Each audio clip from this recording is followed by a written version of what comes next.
The one piece of evidence police found in this case will make your blood run cold.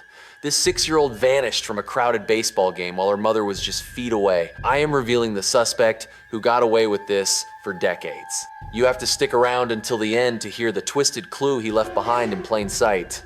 Morgan Chantel Nick had a voice that was soft and a smile that flickered like sunrise through gentle curtains.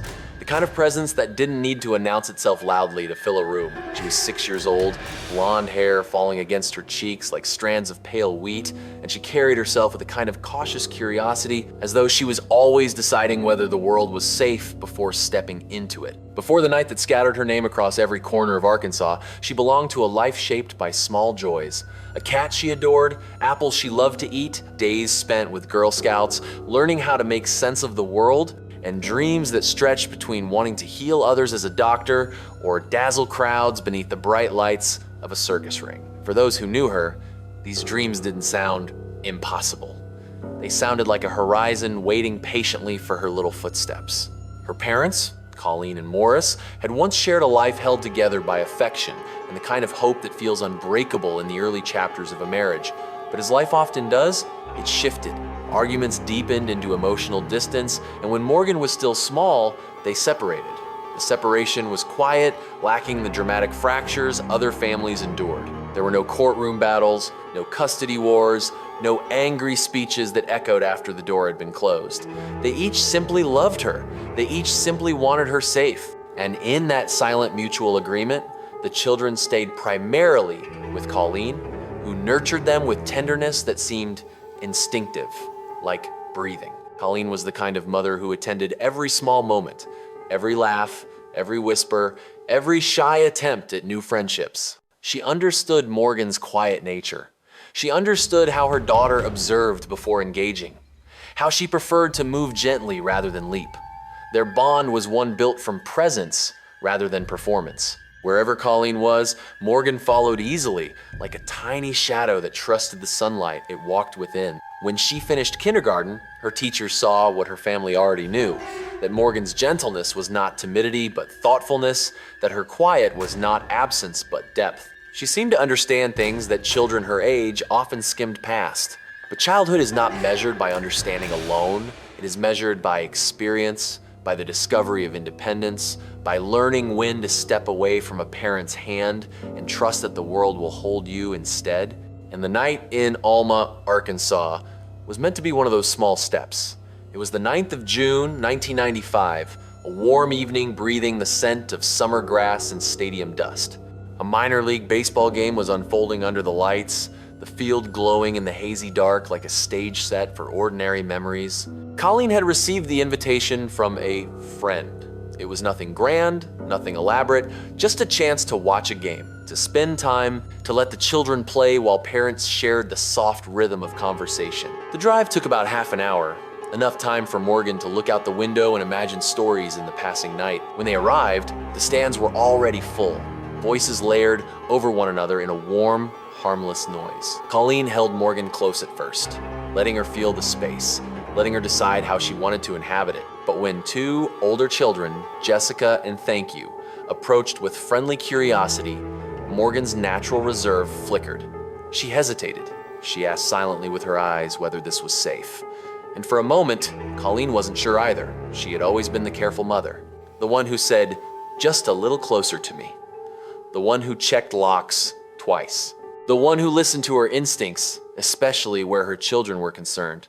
But that night, her friends laughed softly at her caution. They told her it was safe, that it was good for Morgan to play, that she was hovering too much, and Colleen, wanting her daughter to feel the freedom childhood was supposed to offer, allowed her to go with the other children, just up the hill to catch fireflies, just a short distance away. She watched them as long as she could.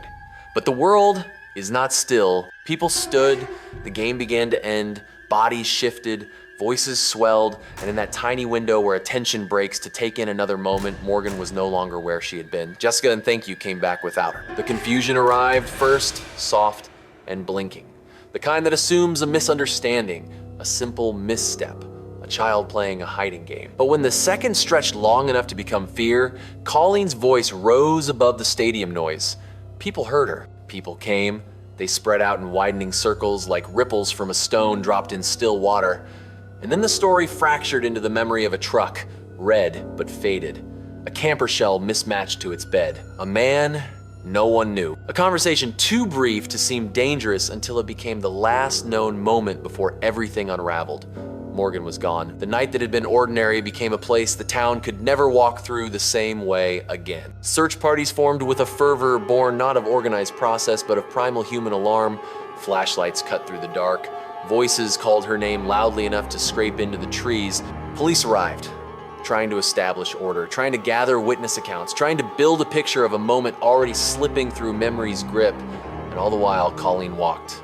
She walked until her voice cracked. She walked until her feet burned. She walked until language itself became too small to hold the fear that lived inside her chest.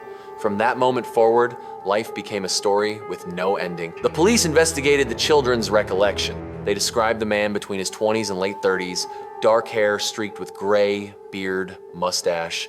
They described the truck again and again as though repetition itself could conjure him forward. Home videos taken that night were reviewed. There he was, but only as a shape, a blur softened by the low resolution of the 1,990 seconds, a suggestion rather than a revelation.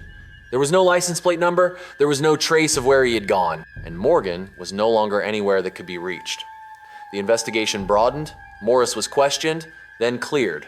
A man rumored to have ties to drugs and a bad history was considered, then dismissed. Leads came and dissolved like breath on a cold window. Someone claimed to have seen her in Stuttgart. Someone thought she was buried on a property in Logan County. Someone else said she was taken across state lines. Hope rose and collapsed so many times that hope itself became a wound. Years passed. Photographs were updated, no longer the face of a 6-year-old girl, but a digitally aged version of what she might look like at 12. Then older still. These images traveled through bulletin boards, police stations, community centers, and the quiet corners of grocery stores.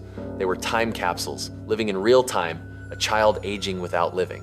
In Alma, people still remembered her. The field where she vanished never felt the same. It did not grow quiet because quiet is gentle. Instead, it carried an echo of unfinished calls. Parents held their children's hands tighter there. The shadows looked longer. Colleen refused to let her daughter become a story that faded into memory's softer edges. She built a life around searching. She learned how to speak to media without breaking. She learned how to look at maps differently. She learned how to sit in rooms with detectives and ask questions that required tremendous strength to voice. And when she realized other parents were living versions of her same nightmare, she created something extraordinary, the Morgan Nick Foundation. A space not just for searching, but for holding each other upright. Her love became something larger than grief. It became a structure, an institution, a movement. Across the years, searches restarted and stopped again. Tips surfaced and withered. In 2010, a house in Oklahoma was searched. Nothing was found. In 2012, 2 people tried to buy her personal documents, an action that made no sense, that felt like a cruel shadow of the original crime, but had nothing to do with her disappearance. In 2017, search dogs signaled near a well, and the town held its breath again for 24 hours. But the well held no answers. Then came the name that settled uneasily across the story. Billy Jack Lynx, a man with a record of predatory behavior, a man who had, months after Morgan vanished, attempted to abduct another young girl only a few miles away. A man who drove a red truck with a white camper shell, a man who refused to speak when investigators questioned it, a man who would die in prison in 2000, taking with him whatever truths he carried. It was not a conclusion, it was an outline. A suggestion. A ghost that walked just close enough to touch the edges of the story, but not close enough to complete it. And so the years accumulated. Morgan's name became more than a child lost. It became a directive, an alert system, a call to action broadcast across state lines the moment a child goes missing. Her name became a warning siren that attempts to prevent for others what was never undone for her. But for Colleen, it was always simpler. Morgan was her child. And children do not get replaced by systems or movements or legacy. Children remain somewhere. This is the part of the story that does not have an ending. Not because the ending is unknown, but because the story continues in every morning. Colleen wakes and still chooses to hope. Hope, after all, is not softness. It is labor. It is survival.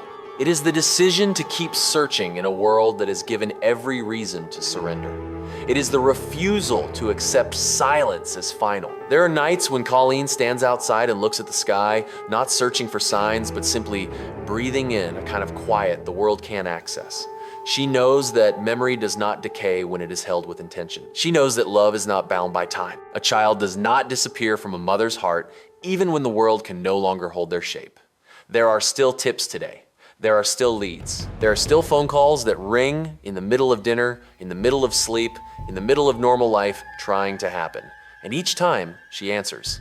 Because Morgan is still missing. Because 6-year-olds do not choose to leave. Because somewhere between what is known and what remains unspoken, there is a truth waiting to be found. And when that day comes, no matter how many years have passed, the world will realize that this story, which has haunted Arkansas for decades, was always about a mother who refused to let love surrender to uncertainty. Until then, the search continues, and the hope remains. That suspect's name is one you will not forget. Tell me who you think he really was. Let me know if you believe the answer is still out there. Share your theory in the comments below. I read every single one. For more true crime stories that will keep you up at night, make sure to follow the channel.